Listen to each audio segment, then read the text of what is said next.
Supreme কোর্টেও ঝুলে রইল 26,000 চাকরির ভবিষ্যৎ। এদিন এসএসসি মামলার সব পক্ষের মন্তব্য শোনেন সুপ্রিম কোর্টের প্রধান বিচারপতির ডিভিশন বেঞ্চ।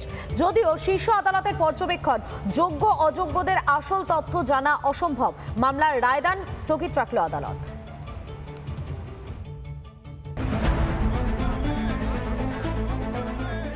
এ যেন শেষ হয়েও হইল না শেষ।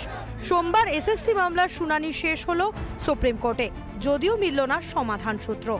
এসএসসি মামলায় রায়দান স্থগিত রাখল সুপ্রিম কোর্ট। ঝুলে রইল 26,000 শিক্ষকের ভবিষ্যৎ। সিবিআই কমিশন ও রাজ্যের বক্তব্য শোনে সুপ্রিম কোর্ট। এরপরই শীর্ষ আদালতের পর্যবেক্ষণ চাকরি বাতিল মামলায় আসল তথ্য জানা প্রায় অসম্ভব।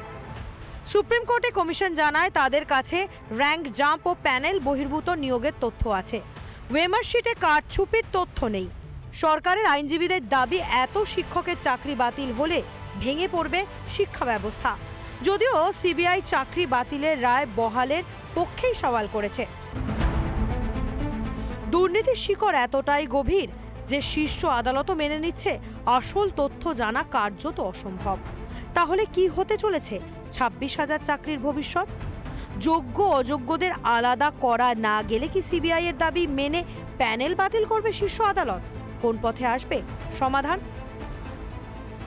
পর্ষদ যেভাবে যোগ্য এবং অযোগ্যদের তালিকার সেগ্রিগেশন করেনি, তার ফলে যে পরিস্থিতি তৈরি হয়েছে তার জন্য সম্পূর্ণরূপে দায়ী হচ্ছে রাজ্যের সরকার এবং পর্ষদ।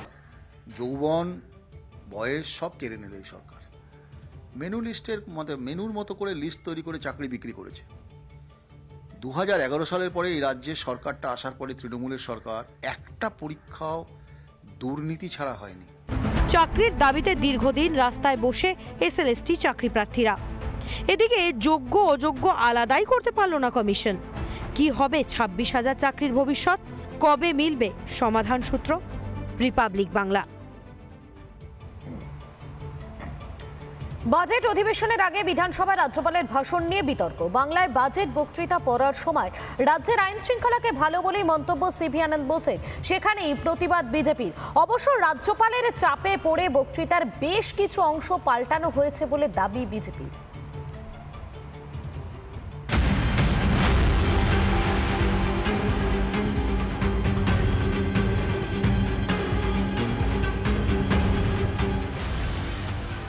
সোমবার থেকে শুরু হলো তৃতীয় তৃণমূল সরকারের শেষ পূর্ণাঙ্গ বাজেট অধিবেশন।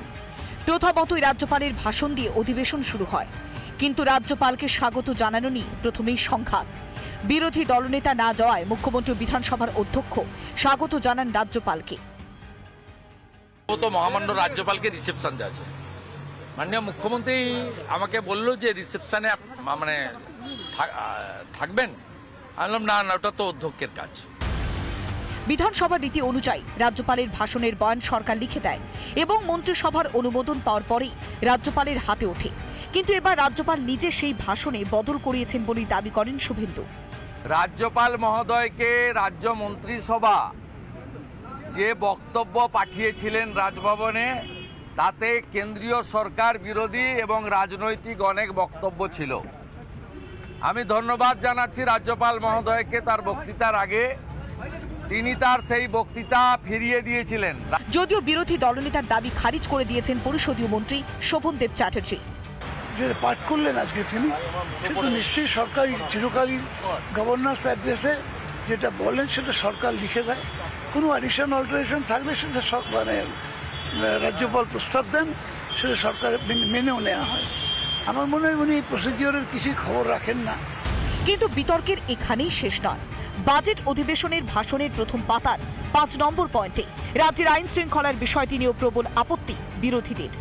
বাজেট যে ভাষণ আজকে রাজ্যপাল পাঠ করেছেন এবং সেইখানে দেখা যাচ্ছে 1 নম্বর পাতার 5 নম্বর পয়েন্টে রাজ্যের আইন শৃঙ্খলা পরিস্থিতি নিয়ে খুব বাড়িয়ে চাড়িয়ে কথা বলা হয়েছে। রাজ্যের আইন শৃঙ্খলা পরিস্থিতি ভালো এবং রাজ্যে যতগুলো পুজো হয়েছে, সেটা সরস্বতী পুজো হোক, দুর্গা হোক বা কালী হোক, যে কোনো পুজোর পরিস্থিতি খুব শান্তিপূর্ণভাবে হয়েছে এবং প্রত্যেকটা আইন শৃঙ্খলা পরিস্থিতি খুব ভালো রয়েছে, এমনটা দাবি করা হয়েছে। অপরাজিতার বা অভয়ার ঘটনার পরে 9ই আগস্ট, তারপরে অন্তত 10টার বেশি শিশুকন্যা বালিকা ধর্ষণ খুন হয়েছে, একটার কথাও উল্লেখ এখানে নেই। জগদীপ ধনখড় রাজ্যপাল থাকাকালীন বাজেট অধিবেশনের ভাষণ নিয়ে তীব্র সংঘাত হয় রাজ্য রাজভবনে। রাজ্যপালের ভাষণ ছাড়াই বাজেট অধিবেশনের সূচনা হয়। এবারও রাজ্যের লিখে দেওয়া বয়ানে সিভি আনন্দ বোস কোনো সংশোধন করেন কিনা সেদিকে নজর ছিল রাজনৈতিক মহলের। শেষ পর্যন্ত কেন্দ্রের বিরোধিতার অংশটিকে লক্ষ্য করেই ভাষণ পাঠ করলেন রাজ্যপাল। রিপাবলিক বাংলা। দলের নেতা মন্ত্রী বিধায়কদের একের পর এক মন্তব্য বারবার বিড়ম্বনা বাড়িয়েছে তৃণমূল কংগ্রেসের। সম্প্রতি ক্ষমাও চাইতে হয়েছে মদন মিত্রকে। অস্বস্তি ঢাকতে এবারে সংবাদ মাধ্যমের সামনে মুখ খোলায় নিষেধাজ্ঞা জারি হলো তৃণমূলের অন্দরে।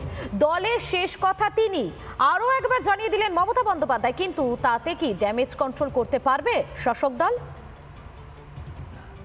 অভিষেক বন্দ্যোপাধ্যায়ের অভিষেক হওয়া এখনই দরকার। মমতা বন্দ্যোপাধ্যায় সর্বোচ্চতম দিদি নাম্বার 1। যে ঝামেলা করছে ধরে বার করে দেবো। আমি মানি না। তার উপর নজর কিন্তু পার্টির রয়েছে, অদৃশ্য চোখ সবার মাথার উপর ঘুরে বেড়াচ্ছে। দলের বিশ্বস্ত সৈনিকরাই যখন শীর্ষ নেতৃত্বের পদ নিয়ে দ্বিধা বিভক্ত, তখন আর কাকে ভরসা করবেন তৃণমূল নেত্রী? শুধুই দলের প্রথম ও দ্বিতীয় নিয়ে লড়াই নয়, এরই মধ্যে আইপ্যাক নিয়ে বিস্ফোরক মন্তব্য করে বসলেন কামারহাটির বিধায়ক মদন মিত্র। শুনুন আরো একবার। আইপ্যাক আমাদের অনেক ক্ষতি করে দিয়েছে। আইপ্যাক যদি আরো বেশি দিন থাকে, আমাদের দলের ঝগড়া এবং এই টাকা নেওয়া দেওয়া এইসব চলতেই থাকবে। মদনের ঠিক আগেই কল্যাণ দলের 1 ও 2 নম্বর নিয়ে কি বলেছিলেন শুনুন। মমতা বন্দ্যোপাধ্যায় সর্বোচ্চতম দিদি নাম্বার 1, এবার তুমি নাম্বার 2 যাকে ইচ্ছে করো। এ তো গেল দলের অন্দরের বিষয়, কিন্তু প্রকাশ্যে মন্তব্য করে মন্ত্রী ফিরহাদ হাকিম অথবা বিধায়ক নারায়ণ গোস্বামীও দলের বিড়ম্বনার কারণ হয়েছেন। আর সেই অস্বস্তি এড়াতেই এবার সংবাদ মাধ্যমে মুখ খোলায় নিষেধাজ্ঞা জারি হলো তৃণমূলে। অধিবেশন শুরু হবে তার ঠিক আগে অর্থাৎ 12:30টার সময় মুখ্যমন্ত্রী মমতা বন্দ্যোপাধ্যায় যারা তৃণমূল পরিষদীয় দলের সদস্যরা বা বিধায়করা রয়েছেন তাদেরকে একত্রিত করে নওসার আলী কক্ষে একটি বৈঠক করেন। সেখানে প্রথমেই বলা হয়েছে কেউ ভুলভাল মন্তব্য করবেন না এবং তার পাশাপাশি যারা স্পোক্স পার্সন রয়েছেন দলের হয়ে তারাই একমাত্র কথা বলবেন, অন্য কেউ কথা বলবেন না। বিষয়টি নিয়ে কটাক্ষ করতে ছাড়েনি বিরোধী দলের নেতা শুভেন্দু অধিকারী। তো আপনারা এই প্রশ্নের উত্তর কার কার কাছ থেকে নিতে পারেন? মদন মিত্রর কাছ থেকে নিতে পারেন, 2 হুমায়ুন কবিরের কাছ থেকে নিতে পারেন, একটা ডেবরার হুমায়ুন কবির, আরেকটা ভরতপুরের হুমায়ুন কবির, আরেকটা আপনার এই বলাগড়ের যে এমএলএটা মাঝে মাঝে কান্দাকাটি করে মনোরঞ্জন ব্যাপারী, এর কাছ থেকে নিতে পারেন।